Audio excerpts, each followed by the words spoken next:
What's up, guys? Hey, Ronin man here. Feeling good this morning. Just thinking about a topic that I've been trying to make an episode on for a couple of weeks, and I think I finally got it in my mind. So the topic is male midlife crisis. Okay, so male midlife crisis is a well-known phenomenon, and it's been documented. There's various attempts online. You can search it yourself on Google, and you can see what is out there and how society treats this particular phenomenon. And I want to break it down. And again, I'm not happy about what I found. Okay, I didn't want to find what I found. Okay, this was not my goal. My goal was to see how society responds when men are in need. So when men have a problem, when men have an issue, how does society, what's available, and how are they treated when they need help, right? When men need help. Because we know very well, like just the term crisis itself. If you search crisis or crisis hotline, you will come up with tons and tons and tons of links for women's shelters, women's hotlines, financial aid, housing, protection, just all kinds of things. The word crisis is a key word here because, for example, when Haiti, when they had the earthquake, there was no financial funds until the president, I can't remember who it was at the time, there's been a lot of earthquakes anyway, so basically when he said it's a humanitarian crisis, so when the term crisis, the word was used, that's the magic word that unlocks the funds in the federal government, because a crisis is more serious than a problem or an issue. These kind of things, they get solved by the voters long term. But a crisis is something that society feels needs to be addressed right now with real help. And that means money, trucks, food, locations, people, experts, helicopters, airplanes, whatever it is that is needed. So a crisis, like a food crisis in Somalia, is something that you send, they send in. I remember in the 80s, there was tons of these where there was tons of missions for these different crises. And when a female has a crisis, there is a lot of help. And you can search online and see what is available. And I think, just to start this out, I want to say that I think this is a good thing. I think that responding to people's problems and needs, and especially when they're having a crisis, this is something that, it's a good thing. It's a good thing that society recognizes this. The problem arises, or what this podcast is about, is when it comes to men. So men don't, by and large, have a lot of crises. There's not a men that have issues. Okay, for example, domestic abuse. I think there's 2 men's shelters in America, and there's over 4,000 women's. But latest studies are really showing that, for example, in the UK, latest domestic violence reports are that men are being abused more than women. And a lot of that is due to the fact that if a man does do anything now, they get locked up so quick. And also there's less societal blowback from people telling their story now for men. So men have the ability, it's no breakthrough thing, but more than before, if they are being abused, they can talk about it. So you're seeing TED Talks and things like this, where people are talking about stuff that men would traditionally just cover up, right? So men have had crises, there's been crises for men as long as there's been crises for women, but men, and I don't want to put it all on society because I think that it's very complex. And I know that men also don't want to talk about things sometimes, traditionally, right? But we're seeing that disappear as things become basically modernization, right?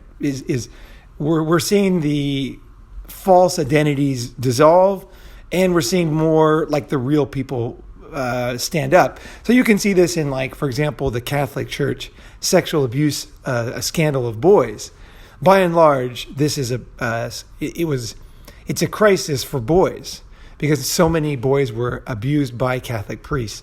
And I don't know what the percentage is, but it's very, very high on the male side. And those men they weren't able to stand up and say, hey, I'm being abused. And they weren't listened to when they did stand up. So all the things that you hear, when people complain about, or when I shouldn't say complain, when people talk about women, abuse of women, and they will say, well, women tried to stand up and tried to talk, but they were crushed and they were pushed down. This is what happens. This is exactly what happens when a victim is confronting a more powerful person or institution. It's not exclusive to women. And you can see this very clearly with the clergy scandal, because a lot of those boys were abused very seriously, and suicide was very common. So we're not talking hurt feelings here. We're not talking snowflake. We're talking life and death, things that cause basically the most serious thing that a human can have, right? So suicide, right? I don't know what's more serious than that. So these were really, it was really serious abuse. And now you're seeing, as things change, you're seeing men come forward and say, hey, that happened to me. Okay, so let's look at the male midlife crisis. Now, when I searched male midlife crisis, just to start, because I thought this was going to be an easy episode. I was going to pump this out, no problem. But what happens is the farther I got into it, the deeper the rabbit hole went. So, male midlife crisis, if you search on YouTube, I usually go to YouTube first. I like YouTube videos, and I'll watch whatever is there first, and then I'll start reading. So when I went to YouTube, I was really shocked, and I watched all the videos that showed up on the first 2 pages, different psychologists, TV shows, talk shows, and I was ready to make the episode, and then I just kind of, when you get that feeling that something's missing, like there's something missing here, and you don't know what it is, but you feel like, no, I don't know yet what's going on. I don't understand. So I was like, no, I'm not gonna. I had some ideas, of course. I was gonna make an episode, but I thought I'm gonna wait. So I slept on it. The next day I watched some more videos, and I read some more, and I just still didn't feel comfortable that I understood the dynamics of what was happening. Now it's been a couple weeks, and it's starting to suddenly dawn on me. So here I'm going to tell you my realizations. So one of the very first ones is that male midlife crisis in most of the videos was outright ridiculed. And one of the ones that really got me, it showed up, one of the first ones on my Google search, which is different based on the algorithm, who you are, what country you're in, and what you search. But either way, for me, it was one of the first ones. And it was a woman, and it was a male psychologist, and he was kind of under attack the whole video. Like, you could feel like it was definitely an offensive type thing, but he was supposed to be presenting. So she was supposed to be interviewing him. Now, again, I'm not making a straw man. I don't want to make, this woman is not all women. This woman is not the press. This woman is not mainstream media. I'm just saying this particular one was interesting because what she said was basically, and she wasn't supposed to be talking. She was supposed to be interviewing. But what she basically said was, she cornered him and she said, so what is this male midlife crisis? What is this? And he says, well, it's when men, and he was saying his opinion, which I didn't think was exactly accurate either, was basically men are facing death for the first time. They realize that they will, they're going to pass away. Maybe some of their friends died. Maybe their parents died. Whatever it is that caused them to think about death. And he also said that men at a certain age, and now generally the male midlife crisis, the average age is 43. That's what you could consider it 43, but it's anywhere from the 30s to say 55. So it varies a lot. And so he was saying that men find that their dreams are not realized. Okay. And there was something really wrong about that, and there was something really wrong about the death one. So I was like, I don't know what's wrong about that. There's something wrong about that. I don't know what it is. But I just kind of watched. And then the woman said, she said, so why do they have this? Like, is this like menopause? And he said, yes, it's like menopause, for men, and I just didn't think that was at all accurate because what women are going through is entirely their challenge, right? They can no longer have children. Their body is shutting down. The period stops. And chemically, their bodies alter forever. It's a huge, huge change. And I've seen friends go through this, and it's a very heavy thing. And I don't want to take away from that. That the menopause is a serious thing. Men don't have menopause, right? Men don't. As I was going through these searches, my friend found a link where now they're telling boys that they have periods. They can have periods in school. You can have a period too. It's like no, I don't agree with that. Men don't have periods. Men don't have menopause. So women have menopause, and it's a big issue, and it's something worth researching about. And luckily, the universities and people have done a lot of research on menopause, the different physical changes in the body, foods that you can eat, ways that you can protect yourself, common things that people go through so that people don't feel alone, things like that, right? So there's been a lot about menopause, and tons of books written on it and everything.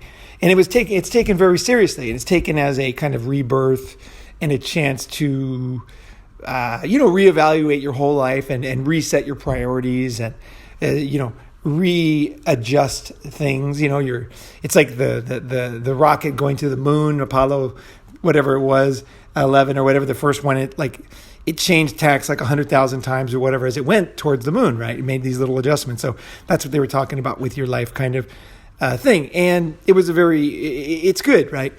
But when it comes to men, it's totally different. So there are no really serious books I could find on the male midlife crisis. There was almost nothing really even delving into it. Most of like this interview with the woman, she was basically saying that, so men don't have any physical things. She was like, so it's like basically just mental. Like she was basically saying very clearly, actually, that women have real problems. They have chemical changes, physical changes, and inability to have children is a serious thing, right? Whereas men just had this kind of like storm in their head that they should get over. And then she said, and then she quickly shifted, and you could see where her mind was. And this is where everybody's mind is when you see these interviews. That's why I really like this interview. She said, so like how can we avoid these men, is what she said. Like, what percentage of men have this? Actually, she said that first. What percentage of men? He said, well, it's about a 25% of men have a serious male midlife crisis, which, again, I don't agree with. But then she said basically, like, how can we avoid these men? So what she was basically saying is, these are the weak men, right? They don't have any physical problem. They're just having some kind of mental problem. And, this is like, it's serious, it's going to cause you trouble. How do you avoid these weak guys? Like, how can you spot them? She said, like basically when they're young or whatever. And he said, well, you can't really spot them and this and that. And I just watched this. I thought it was you can watch it, I'm sure. If I want, I can put the link if you really want to see it. But it was a very mean-spirited interview, was my feeling in general. And then finally, as she went to, which all the interviews go to, was if your husband is having a male midlife crisis, what should you do? And the advice was very contradictory. Because on one hand, the first thing they said was, if men cut their hair, go to the gym, get new clothes, that means they're having an affair. So one of the signs of one of the mainstream media traditional ways of presenting the male midlife crisis is that he buys a red sports car or he starts sleeping with his secretary. So these are the two things. So she was basically saying, like, how do you stop a man from doing these things? How do you stop your husband? What can you do to stop him from doing those things? Now, she didn't ask, how can you help a man? Or what is he going through? None of these kind of things, right? It was just like, if you're married to this guy, right? And this is a common theme that you see many times, married women talking about basically, if your man is going through this, because let's face it, this is a crisis, okay, is when you make changes. Okay, so this is what society fears the most. And this is why society fears MGTOW, society fears different male movements, is because I believe, and this is, you can tell me what you think, I believe that this is because men wake up and they make big decisions and big changes. Those changes, if you've locked, let's say you have a horse, or a mule that you have working for you in the fields, and the mule suddenly decides he does not want to be in the fields anymore. He wants to go in the mountains, or he wants to go to the beach, he wants to go swimming. Then it's going to disrupt a lot of things because the crops won't get tilled and things are going to change. So a lot of the guys that, okay, now here's the other interesting thing. Okay, there's so many interesting aspects to how the mainstream media covers this. Okay, none of the women, any woman's interview, not one of the interviews talked about single men. Not one.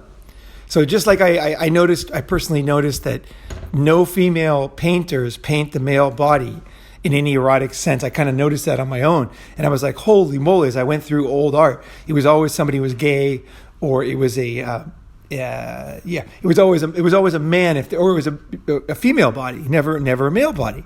And so I could see that you can see how people value things by what the art they create. Right? Even today, you just don't see it. You just don't see females doing that. So the other thing I noticed on this is when you talk about male midlife crisis, you generally see the women talking. Most of the interviews are women. Most of them are not guys. And they're talking about what to do if your husband has a male midlife crisis. Okay? So, and the advice is terrible. But none of them are concerned for men. None of them were like, single men are on their own. They don't have anybody to support them. They're working all the time. This must be very difficult for them. I wonder how they deal with this. Let's do some research. Let's find out if they're harming themselves in any way. Let's give them some help. Is there any kind of, is there anything we can do to make this crisis easier? Because a male midlife crisis, we're talking about once in a man's life. So we're not saying, endless, help. I'm just saying, if a men do have crisis once in their life, it would be nice if society gave a damn about that, and had some kind of help, and you just don't see that. And it was really bad with women because nobody even mentioned single guys. And, only about 50% of guys are married, 50% are single, something like that. And, they're going through crisis too. Nobody was concerned about that. Nobody asked about that. The other thing nobody asked about and how they presented it that I noticed was another interview. The woman said, what about having an affair? How can you stop him from having an affair? How can you stop him from having a midlife crisis? And the male psychologist said, well, you can't really affect it. And she said, well, it's not then, so it really has nothing to do with you. And then he was like, oh, yeah.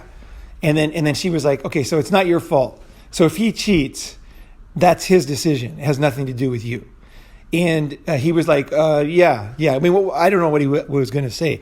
I just felt that was very mean-spirited. The whole interview was very mean-spirited because obviously the partner that somebody's with affects their happiness. Right? It's really obvious. I mean, the man affects the woman affects the man. There's no question about that. Very, very obvious there. But nobody was asking a lot of questions. And I'd like to ask a few questions to the men who have, kind of outward, open midlife crisis. And I would say what we need to do is some kind of a survey. I'd like to know some basic facts. I would like to know more from the men. From you, from your friends, what? Let's just get this. Let's say with a married guy. So a midlife crisis is a chance, like I said, to change your life, to reset your course. It's to reevaluate your choices. It's to rethink what the decisions you made, and often your decisions that you're reevaluating are decisions you made when you're very young, like in your 20s. Right? Here you are 43, and most of your life was decided when you're 20s, when you got married, when you had kids, when you bought the house. Now you're thinking wait a second, maybe those didn't bring me the happiness that I wanted, or, maybe I wanted to make different choices. But society does not want men to ever reevaluate anything. So what the advice was, all of the advice that I read, literally every single one, was get him to make minor changes. Okay, minor changes. So like hobbies. So joining a dancing class.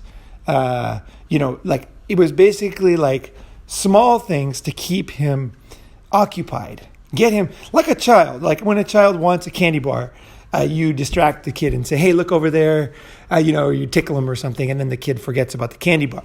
This was the type of advice that I saw on almost every site. None of the sites said, which I would highly recommend, is anytime you have an opportunity to rethink your life, you want to grab that opportunity because these things don't come very often. So if it's in the form of a midlife crisis, if it's a form of an alcohol, you wake up after a blackout, or you do something you regret, or you get fired from a job. These are opportunities for you to reevaluate yourself and reevaluate the way you're acting, the way you're living, and to make serious changes in your life. And these are rare opportunities for men. Men don't have a lot of chances to change, and there's no incentive for society to let men think deeply, because what every single page said was don't basically, and this was men too, like most of the ones I'm talking about now are channels for men about this topic, and they said, you're going to regret if you make any big changes. Is basically what they did. They basically shamed them and scared them. Like if you sleep with the secretary, you're going to regret it. You're going to lose your family. Don't do anything stupid. Don't do anything big. Don't make any serious changes.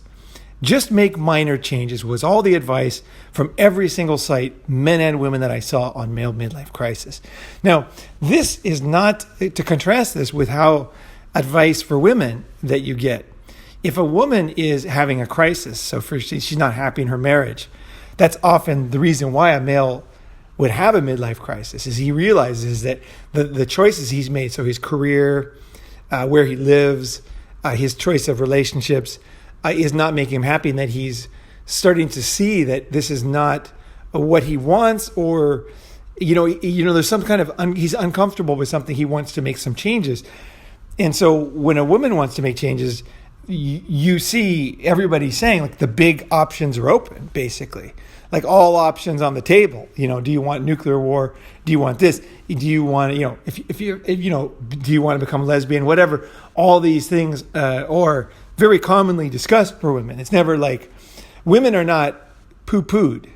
Okay. So when a woman's having a crisis hotline, they don't say to her, well, have you tried dancing? Have you got some new shoes? I know that your husband's beating you and you're unhappy, but have you thought about getting a new hobby? Have you considered a new hobby?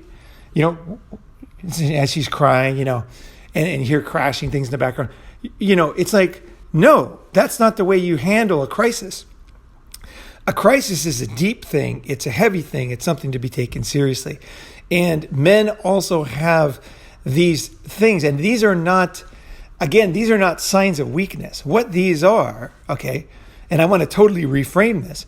What a crisis is it's showing that something that your map of the world, or whatever you planned on happening, did not work. So the result that you wanted did not happen. So you might have become a dentist because you wanted to help people, but then you found out that you had to do kind of force expensive surgeries on people to pay the rent, and you realize, holy moly, the thing I planned for is actually not happening. Like, I wanted to be a dentist to help people, for example.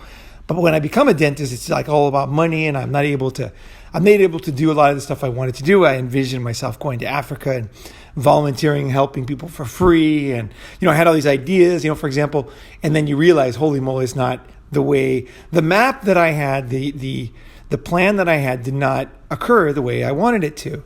And so where am I now, right? Like, let's take an inventory. That's what you usually do when you have a crisis. Like, let's take an inventory. Where am I now? What was I thinking before I started? And then what did I find out that was incorrect? And then, you find out that maybe the goal that you thought was going to bring happiness actually does not bring happiness for you. And it brings something else. Maybe it brings stress or debt or whatever. And then you have to these things are difficult, right? A crisis is not something that is easily solved, and it requires surgery, basically. You have different kinds of injuries. Some of them you just put medicine on things. Some things you rest. A crisis is something like it requires surgery, Like my knee has been in pain for a long time. I've been doing yoga, trying to fix it. And I finally realized I've avoided surgery for like almost 10 years on this thing. And I finally realized just recently that probably I'm going to need some surgery, because I don't jump into surgery. I don't go to surgery first, because I know that it's things like that are irreversible. You only have so much cartilage, and there is risk. And I'm walking fine, and I'm doing yoga, and I'm swimming, and I'm doing a lot of things. But finally, I realized that I'm going to go see a specialist here, get an MRI, another MRI here soon. I've got the doctor specialist I want to see, and I'll make an appointment here. So sometime around Christmas, New Year's, I'll try to see him. But I finally realized that what I was doing, the small changes, didn't work. So small changes can be good too, right? Small changes can help you, but not in a time of a crisis. Okay, not when you have something. You have cancer. It has to be taken out. You need radiation. You need real. You need cutting, right? You need cutting. That's what a crisis is. So the men's crisis is not taken seriously, belittled. They never ask the guys. For example, let's say the married guys.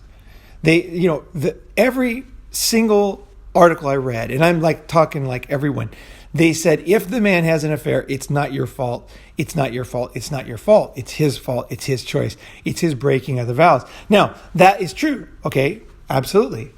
When a woman has an affair, which is about as common as men these days, then yes, they are making a choice, and it's not directly caused by the man, as same with the man who has an affair. But that does not answer the whole thing, because what I would like to see is I'd like to see a study of men who consider themselves in a serious midlife crisis, and ask them some basic questions. So let's see, one of them would be, when's the last time you had sex with your wife? When's the last time? And was it enjoyable? What did you guys do? Tell me about your intimate relationship. So he could write, when we started, when I first met her, we did this, when we did, we did that, and we did this, and here's what's happening. And I don't mean this as a blaming thing for women at all. I'm talking about an inventory of his things that men consider important, right? Sex and intimacy are very important for men and women. And it's ridiculous not to ask these type of questions. It's ridiculous. It is fucking absurd to not ask a man these kind of questions when he's having a crisis. Because his crisis is, a man, when he's having his midlife crisis, he's like, he's not, there's only a few things it could be. You know what I mean? It's not like he's having a crisis over his website, right? It's his relationships. It's his health and death. It's his, it's where he lives. It's these big things. It's not which car he got. Okay. A midlife crisis is not, I should have got a stick shift. That's not a crisis, not a midlife crisis. That's a, bad decision. He should have got the stick, right? But okay. So I'd like to see like some kind of a survey, because these men that have kind of outward midlife crisis, right at this point, every single interview article is painting them as weak. And I just don't want to, I'm not saying that we won't find that in the end, that there is some kind of pattern. I have no idea what we're going to find, okay? Nobody knows what you're going to find before you search. But what I want to see is a very serious, deep look into the guys that have more serious midlife crisis. What is happening in their life? Like, how do they feel about things? And, about sex, about money, about freedom, about their dreams, about their goals. And not just, that one of the things that people say is, the interviews always say, is a man realizes his dreams were not fulfilled. And so then, for the first time, and he realizes there's limited time left. And so, he realizes, his dreams he can't achieve his dreams, basically. That's one of the main memes that's going around about what is a midlife crisis. I just think that's patently false. I mean, just think about it for a second. Okay. Men are not stupid. Okay. We realize what we want to do in college. We want to be a whatever, and then, we find out we can't do it. And so, we go to buy a car, we want a Ferrari, and then we realize can't get our dream, right? We want the girl on Instagram or whatever, and they can't get her, so I'm going to pick this other girl. We men are always having to compromise, and women too. Human beings compromise. And we it's not like we're living in some dream where we're like, oh, my dreams were going to come true. I was going to be the richest man in the world, and I was going to get the gold medal. And like suddenly at 43 years old, the man's like, oh, no way. I'm not going to be Bill Gates, I'm not going to be Carlos Slim, what? Hey, you serious?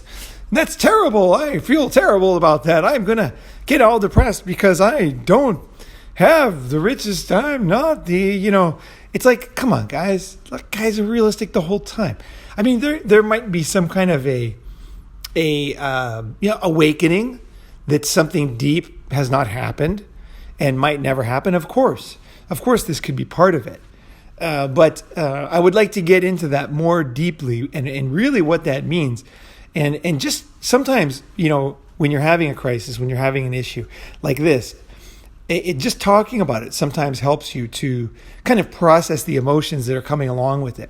So talking about how guys feel and not belittling guys like they don't realize their dreams are going to, they suddenly realize that they can't, fly and wings aren't coming out of their ass. And guys are shocked about that. And they go through this crisis and like little girls in the corner, this is the kind of feeling you get. Really, seriously.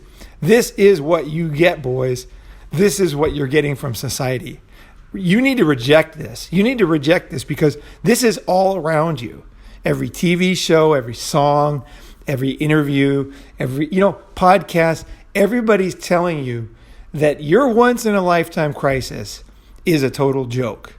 It's not physical, you're very unrealistic and now, poo-poo, don't make any big changes, And I think what I would like to encourage men is to realize that you can make serious changes in your life, and probably those changes will make you happy. They probably will be closer to what you really want. And also your needs change as you get older. So what society does not want you to do, society does not want you to wake up. Society does not want you to change.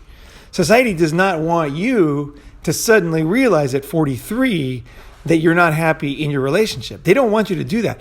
80% of divorces are instigated by women. And that's what society wants. Society wants women, they want women to be making these decisions. Really, this is what they want. They don't want guys to be like deciding what to do with their lives. And also, another thing I think would really need to go into, this is like really like a big realization I had, which nobody talked about, is talking about how men are locked into things legally and women are not, and how that affects. So in other words, one of the big reasons why a guy, in my opinion, has a crisis is because, it's easy to get into a commitment and it's hard to get out. So it's very easy to sign a lease for a car. You can just go in, smile, have a cup of coffee and sign a lease. But then it's difficult to pay the lease. You have to work. You have to, there's back end stuff that you might not, you might regret, right? Everybody knows that you can sign these contracts easy, but dealing with them is not easy. And also, as life kind of piles these things on, and you get more and more commitments, everything in America is a commitment. Whenever I go home and I see people, like everything from the cell phone's a commitment. You have to sign like a 2-year contract and lock yourself in. Your car, you borrow money to get your car, you pay your payments for 4 years. Your house is essentially, 20, 30 years. Your whole life, basically, you're going to sign another one after that. You need insurance. You have to sign up for a policy. It's very difficult to leave the policy because the new policy won't accept you once you're a certain age. So you're locked in. So society locks you in to many, many contracts, many, many binding things like marriage, raising children. These things are financially very constrictive for men in general. And there are some women who also get constricted. And that's what's kind of waking people up how unfair it is.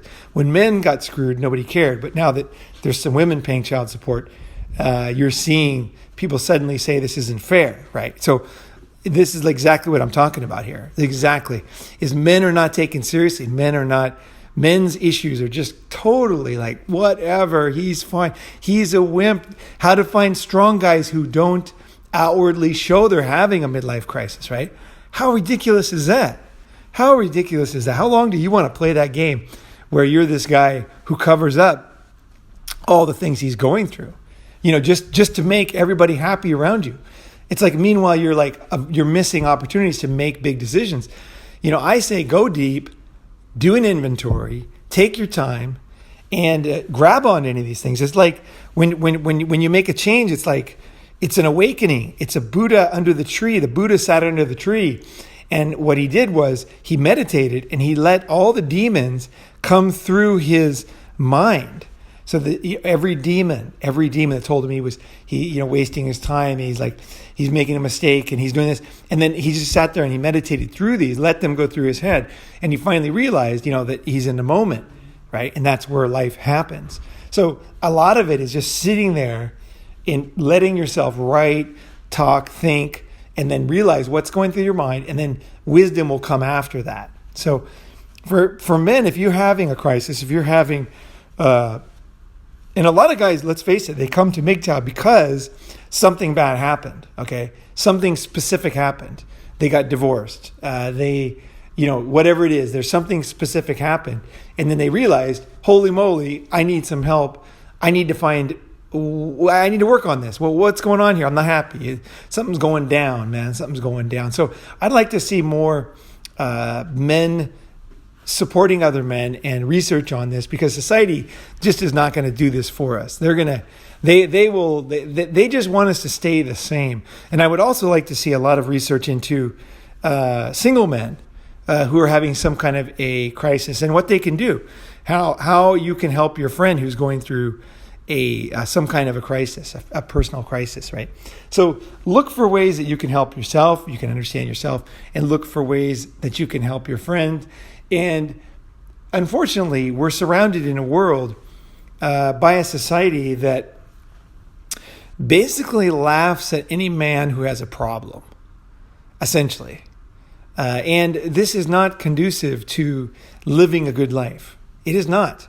It is not conducive for you. It is very dangerous for you, because the way that you make big changes and the way that you improve your life is by being honest and by analyzing in detail what's going on in your mind, what's going on in your heart, what is and seeing where mistakes you made, and seeing your own errors in judgment and your own mistakes, because it's not always society, right? A lot of this is from you. You made a mistake. Maybe you allowed yourself to be pushed into marriage because of the family, because of some reason when you were young, and now you regret it, but it was your decision, right? So you have to, when you're making this midlife crisis thing, I think this is one of these opportunities, and any inventory of yourself is a real opportunity for you, okay, as a man.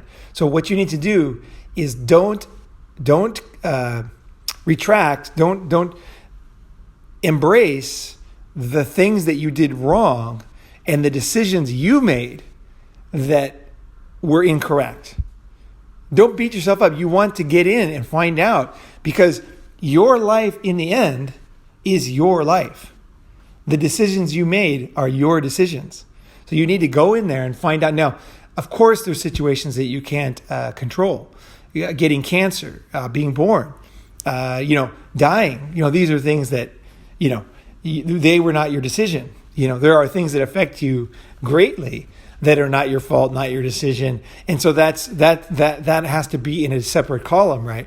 Things that happen to you, maybe some kind of abuse, right? But again, you want to, as you move forward in life and as you start to clear away the wreckage of your past, you want to end up in a situation where you are never a victim.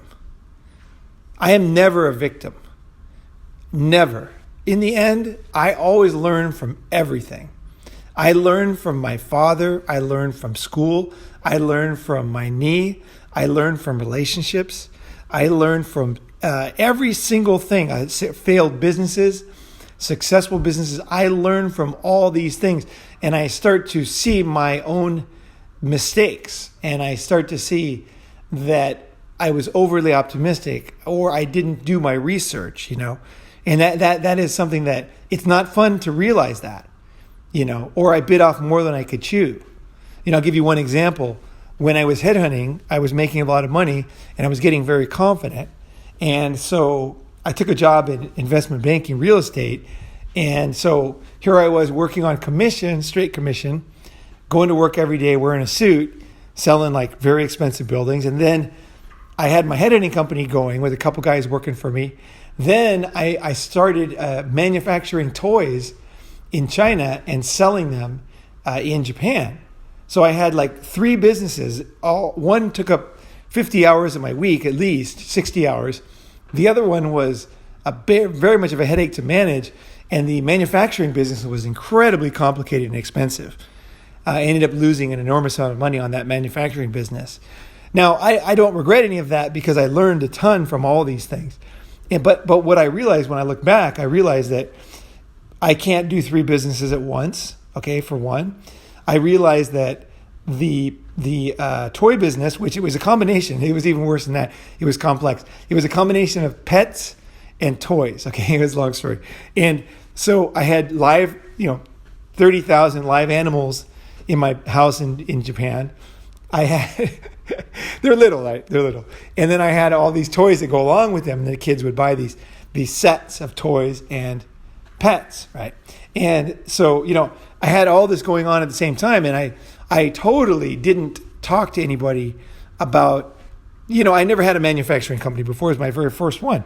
I ended up having another one later and learning my lessons from that. But I made a very simple business the second time. But the first time I was completely unrealistic.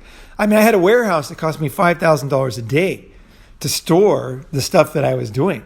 It was like insane. Like I was just like totally overwhelmed and I didn't know who to talk to. I really didn't have a manufacturing mentor. And I just, I had one actually good guy, but it wasn't enough. And he was busy most of the time. And I just basically got in way, way over my head. And then I kind of froze because as so much money was going out, and eventually my idea was very good. Actually, it was my mom's idea. It was a great idea, actually. It was a great idea. The idea that she had ended up being a big business for 2 businesses in Japan that copied me. But what happened was I was out presenting the idea to people and trying to get a distributor for the product. And then they ended up stealing it. They ended up stealing the idea and successfully implementing the idea themselves. So I was in way over my head. I didn't have enough help. I was also underfunded, even though I was able to pay the bills, and I did pay the bills to the very end. I've never been bankrupt. I've never not paid bills. I always pay my bills. And even if I don't have to legally, I pay my bills. That's the way I am.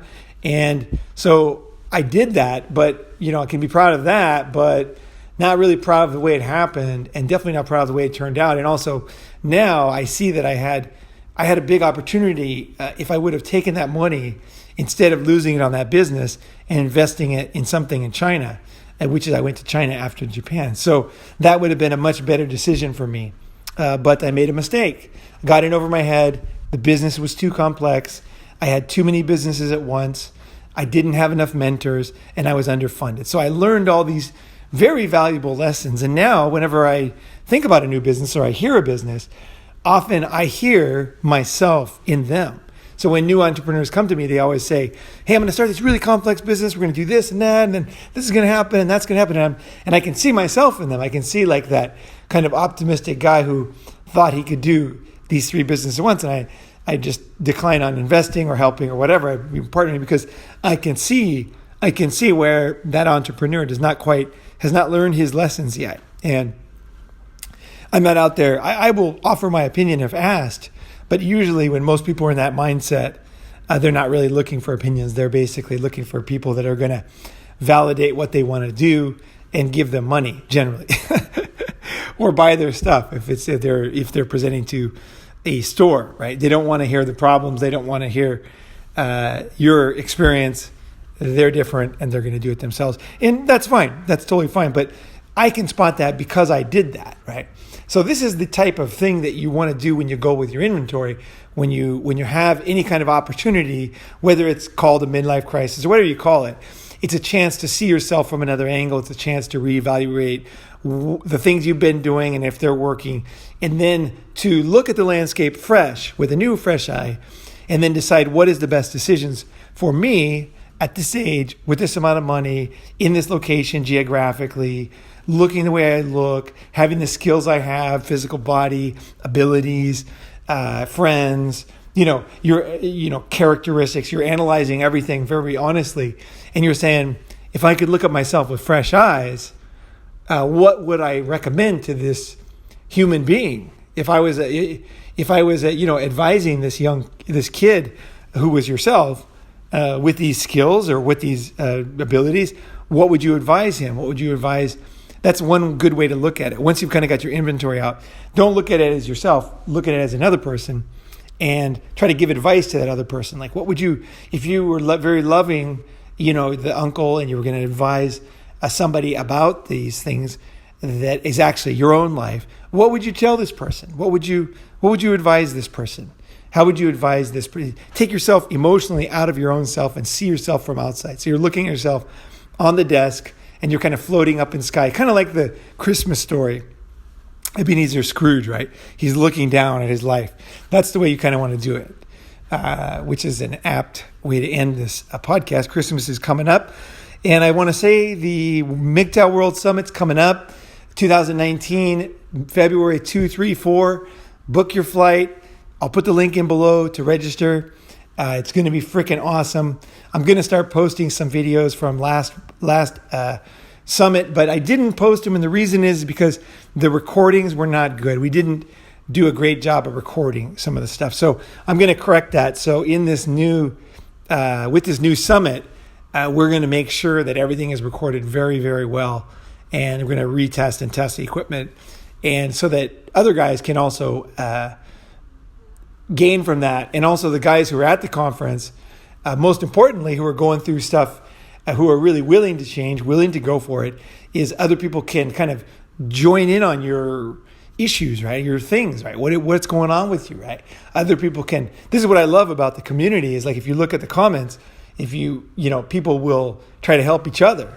That's the beautiful thing about this whole thing, is a bunch of guys who are trying to improve themselves and also very willing and open, very, very generous about helping other guys, and also have creative ideas that are unique to them. A lot of talented guys here. So I really appreciate that. So looking forward to you guys coming. It's going to be freaking awesome. And anybody who opts into Unblackmailable, in addition to the conference, we're going to have a special day before and after the conference, dinner, and we're going to have a very special meeting for the guys who are in the VIP program. And I'm planning that out now. That's going to be very good, deep stuff. Last conference was out of control. I cannot even really put into words what happened. And it really didn't have much to do with me. It was the type of people, the quality of people that we had, guys that were there, and why they came. It was really interesting to see. A lot of guys come to something like this physically because they're in a state where they're ready to make changes. Exactly what we're talking about here. So if you're ready to make some changes and maybe you're not quite, you know what I mean? You don't quite have the confidence. You're not quite sure you want to kind of, like, that's a great reason to come to conference, because you get to talk to guys for, days on end. You get to meet people. You get to see yourself, you get to talk, you get to learn, and it'll give you the support and often the fresh idea that will, boom, give you what you need so that you can make the best choice for yourself, the best choice. We've had guys come to the conferences before and then go back and get divorced. They were honest with themselves that their wife was cheating on them, and they couldn't admit it at the beginning of the conference, but as they told the stories, by the third day, they're like, okay, guys, I got to admit, like, I've been covering this up. I've been not wanting to face this, but it's like super obvious that, my marriage is a complete mess and my wife's cheating on me, and I am not going to stand for this. I am not going to live this way. And I'm no longer going to live where I'm in denial about this. I don't accept this. This guy, he wasn't cheating on his wife. She was cheating on him. And it was kind of like a lot of people knew, and he just didn't want to know. But the conference, it allowed him to kind of say, holy fuck, this is totally unacceptable. And by the end of the conference, he was very confident. He's like, and he was a really successful guy too. So I'm sure he had a business and it was like kicking butt too. So I'm sure that he did quite well with his changes, because a lot of the change is the reason why you don't change is just fear. It's just fear. But once you kind of get the things on the table, you talk about it, you realize what's really going on is not that scary, because what was more scary for this particular guy, stay in a situation like that or to make changes, right? It's actually scarier to stay in a situation like that, because, the pressure cooker is going to heat up, right? It's going to heat up. He's going to get worse and worse and more miserable, or either self-hating or outward hating or whatever. Things are not going to get better. Things are going to get worse, right? So change is actually a way to release that pressure, and also to pat yourself on the back that you've made that change. Because a lot of guys, let's face it, they just basically, this whole midlife crisis, they made decisions in their 20s, and then they just kind of live with it, even though they realize it was totally wrong, for their whole life. That's what most guys do.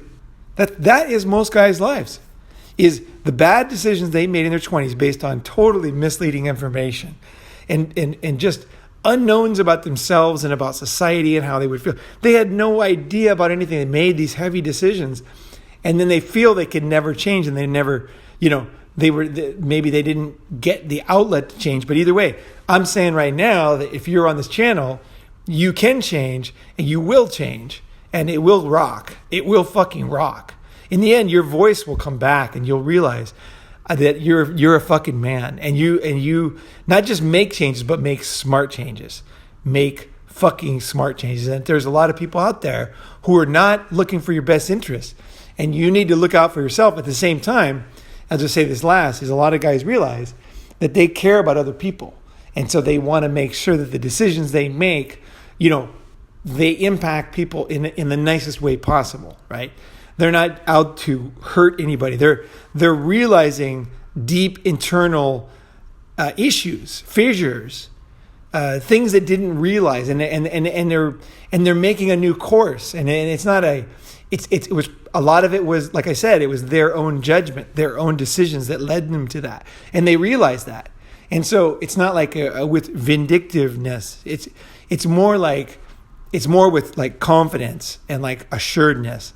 Like, I'm going on this new road. I know what I want, and I know what I don't want. And what I don't want is this and this and this, which is what I have now. And if I continue doing this, if I continue allowing this in my life, I'm going to have this and this and this. And that will lead to this and this and this. And I can see it in other men's lives over here and here and here.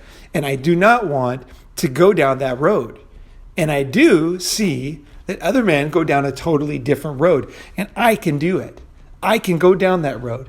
I can make the changes in a nice way, as nice as possible, right? You're not out to hurt people. You're not out to create devastation. You're not out to get revenge. You're not vengeful. This is ridiculous. No, these are deep internal. You're looking at yourself, man. You're fucking making, this is like honesty here. This is when you let go of all that stuff, and because emotion does not allow you to make good decisions. You want to get to the point where you are seeing everything with love almost, right? And then you're making this. You're moving your chess pieces, and in the end result, you can't control everything, and you let the chips fall where they may, because that's what a man does. A man makes, and in the end, a lot of life is a gamble, my friend. It is. You don't know when you're going to die. You don't know exactly what's going to happen tomorrow. It's a gamble, and you accept that, and you say, I've done my research. I know myself. I see the future of this particular career, and I realize that I was on this track going here, and I can see where that leads, and I don't want to go there, and so I'm going to put my money on number 36 and go this direction, even though I know that I could be wrong again, and I accept that, and I accept that the percentages I could be wrong are And even if I am wrong again, that's okay too. This is the best I know. I have limited information.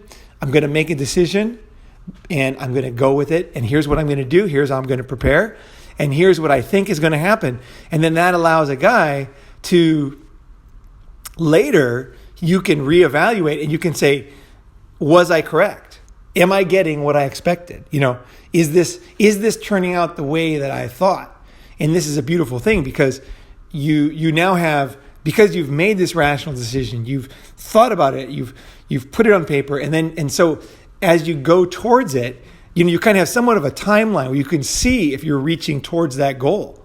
It's no longer this subconscious thing where you're like, I hope for happiness. You know what I mean? You actually are moving forward, and you can start to spy yourself like, am I actually going there? And you can also reevaluate as you go there. Is this causing the things that I expected? Because you kind of map out, I expect this, I expect that, I expect that. Then when you go back and you say, is this turning out the way? Or, you know what I mean? Do I need to course correct or even make a new change, right? I'm open to it. I'm wrong sometimes. I need to change. I need to improve myself. It's not Donald Trump's fault. My life is not a politician's fault. My life is not women's fault. Okay? It is not. It is not anybody else's fault. In the very end, the buck stops at Ronin man for himself. And the decisions I make are what create my life. And I want to create the best life I can. I really do. And I'm willing to be wrong. I'm very willing. And again, and that is fine. That is very, very fine with me. And in the end, I know that's what it is. That's what I am. I'm a man who fucking acts and makes decisions. And let's go, boys. Let's do it, Fuck it, right? All right, thanks for listening. I hope that helps. If anybody is at any kind of turning point, decision time in your life where you're seeing things were not the way that you wanted or not the way you thought they would be, here's your opportunity. Here is consider it a midlife crisis, even if you're 25. Listen to this, right? What can you do? Where are you? And then, just like I said, all the way through this podcast, you might have to listen to it a couple times. Anyway, thanks for listening, guys. Thanks for all your comments. The views are going crazy on Ronin Man. I'm so grateful. I cannot even tell you how happy I am to see so many guys who, it's like a dry desert. You add water and just plants start growing everywhere, Men have not had this opportunity. And it's like a beautiful thing to see people mature and grow and accept themselves and laugh too, it's fucking great, guys. So I really appreciate all of you commenting, all of your stuff. I read every single one. The only ones I would not read is if there's the algorithm doesn't let me see it. Then sometimes 6 months later, I'll see it for whatever reason, And as more comments come, I'm starting to miss a couple, I'm sure. So either way, I do my best. I really do watch and I really do appreciate, and it really does inspire me also. It inspires me to make new videos, and it inspires me on a personal level.